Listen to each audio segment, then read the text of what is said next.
Mark chapter 3. He entered again into the synagogue, and there was a man there who had his hand withered. They watched him, whether he would heal him on the Sabbath day, that they might accuse him. He said to the man who had his hand withered, "Stand up."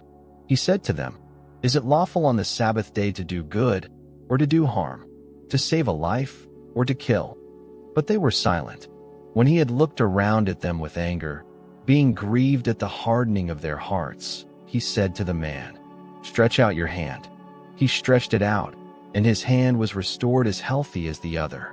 The Pharisees went out and immediately conspired with the Herodians against him, how they might destroy him. Jesus withdrew to the sea with his disciples, and a great multitude followed him from Galilee, from Judea, from Jerusalem, from Idumea, beyond the Jordan, and those from around Tyre and Sidon. A great multitude, hearing what great things he did, came to him. He spoke to his disciples that a little boat should stay near him because of the crowd, so that they wouldn't press on him. For he had healed many, so that as many as had diseases pressed on him that they might touch him.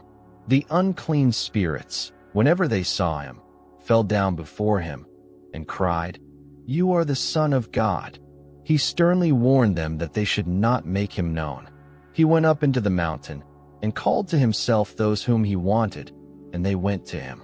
He appointed 12, that they might be with him, and that he might send them out to preach, and to have authority to heal sicknesses and to cast out demons. Simon, to whom he gave the name Peter, James the son of Zebedee, and John, the brother of James, whom he called Boanerges, which means sons of thunder, Andrew, Philip, Bartholomew, Matthew, Thomas, James, the son of Alphaeus, Thaddeus, Simon the Zealot, and Judas Iscariot, who also betrayed him. Then he came into a house. The multitude came together again, so that they could not so much as eat bread. When his friends heard it, they went out to seize him, for they said, "He is insane." The scribes who came down from Jerusalem said, "He has Beelzebul, and by the prince of the demons he casts out the demons." He summoned them and said to them in parables, "How can Satan cast out Satan? If a kingdom is divided against itself, that kingdom cannot stand. If a house is divided against itself, that house cannot stand. If Satan has risen up against himself and is divided, he can't stand, but has an end. But no one can enter into the house of the strong man to plunder, unless he first binds the strong man, and then he will plunder his house. Most certainly I tell you, all sins of the descendants of man will be forgiven, including their blasphemies with which they may blaspheme.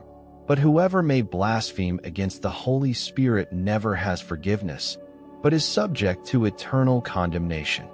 Because they said, 'He has an unclean spirit.' His mother and his brothers came, and standing outside, they sent to him, calling him.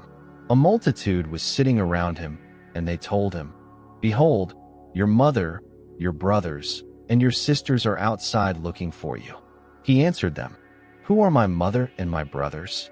Looking around at those who sat around him, he said, 'Behold, my mother and my brothers. For whoever does the will of God, the same is my brother and my sister and mother.'